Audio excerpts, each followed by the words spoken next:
तो चलिए आज जरा नजर डालते हैं भारत की अर्थव्यवस्था पर।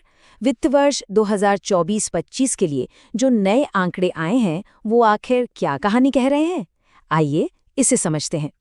तो सबसे बड़ा सवाल तो यही है कि आने वाले साल में हमारी इकोनॉमी की रफ्तार क्या रहने वाली है। ये वो एक हेडलाइन नंबर है जिस पर सबकी नजरें टिकी होती हैं। और जवाब निकल कर आता है 6.4%।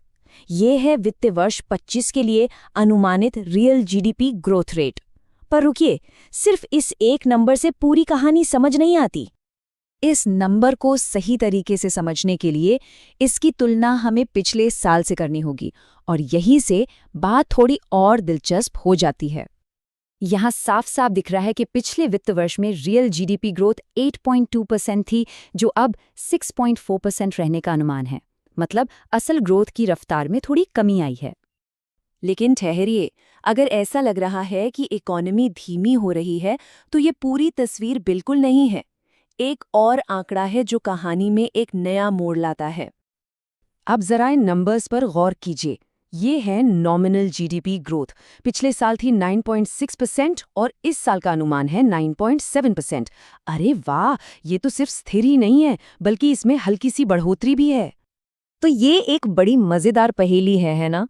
रियल ग्रोथ धीमी हो रही है लेकिन नॉमिनल ग्रोथ अपनी जगह पर कायम है। ऐसा क्यों हो रहा है? इसका जवाब छिपा है रियल और नॉमिनल के बीच के फर्क में। तो चलिए इन दो बहुत जरूरी इकोनॉमिक टर्म्स को समझते हैं। यही इस पूरी कहानी की चाबी है।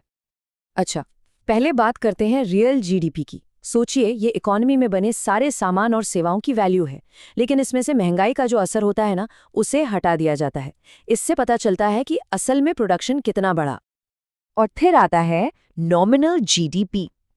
ये मौजूदा बाजार की कीमतों पर हमारी इकोनॉमी की कुल वैल्यू है। मतलब इसमें प्रोडक्शन का बढ़ना और चीजों के दाम बढ़ना यानी महंगाई दोनों ही शामिल होते हैं। एकदम सरल भाषा में कहें तो रियल जीडीपी ये दिखाता है कि प्रोडक्शन की क्वांटिटी यानी मात्रा कितनी बढ़ी, जबकि नॉमिनल जीडीपी ये दिखाता है कि उस प्रोडक्शन की वैल्यू यानी कीमत कितनी बढ़ी। और यही फर्क सबसे अहम है। चलिए अब जरा ग्रोथ रेट से आगे बढ़कर इकोनॉमी के असल साइज को देखते हैं। इन आंकड़ों से भारतीय अर्थव्यवस्था कितनी बड़ी है इसका अंदाजा लगता है। तो वित्त वर्ष 25 के लिए अनुमानित रियल जीडीपी है करीब 185 लाख करोड़ रुपए। ये है महंगाई को एडजस्ट करने के बाद हमारी इकोनॉमी का असल साइज। और नॉमिनल जीडीपी का आंकड़ा तो और भी बड़ा है, 324 लाख करोड़ रुपए से भी ज्यादा। ये दिखाता है कि मौजूदा बाजार कीमतों पर हमारी इकोनॉमी की वैल्यू कितनी जबरदस्त है। लेकिन इकोनॉमी के ये बड़े बड़े नंबर एक आम इंसान के लिए क्या मायने रखते हैं? इसका जवाब हमें मिलता है पर कैपिटा इनकम यानी प्रति व्यक्ति आय में। तो सवाल यही उठता है कि क्या इकोनॉमी की ये ग्रोथ हर एक व्यक्ति की आय में भी नजर आ रही है? चलिए देखते हैं कि आंकड़े क्या कहते हैं। और आंकड़े बताते हैं कि वित्त वर्ष 25 के लिए अनुमानित per capita national income 2 lakh रुपए के एक बहुत अहम पड़ाव को पार कर चुकी है। ये आंकड़ा है 2,16,002 रुपए। ये वाकई एक बड़ा मील का पत्थर है। अगर पिछले साल से इसकी तुलना करें तो ये एक बहुत मजबूत बढ़ोतरी है। वित्त वर्ष 24 में पर कैपिटा इनकम 1,84,000 रुपए से कुछ ज्यादा थी। मतलब पिछले साल के मुकाबले 8.7% की एक शानदार बढ़ोतरी। इससे ये संकेत मिलता है कि आर्थिक विकास का फायदा कहीं ना कहीं व्यक्तिगत स्तर तक भी पहुंच रहा है। तो चलिए अब तक जो भी हमने बात की है उसे एक साथ रखकर पूरी तस्वीर को फटाफट समराइज कर लेते हैं। ये टेबल देखिए, सब कुछ एक जगह साफ कर देती है।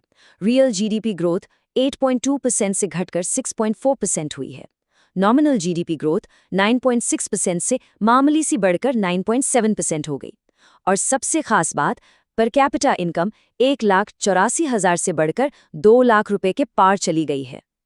तो आखिर में सवाल यही है, एक ऐसी इकोनॉमी जिसका साइज और वैल्यू तो बढ़ रही है लेकिन असल प्रोडक्शन की रफ्तार धीमी हो रही है, इसकी पूरी कहानी क्या है?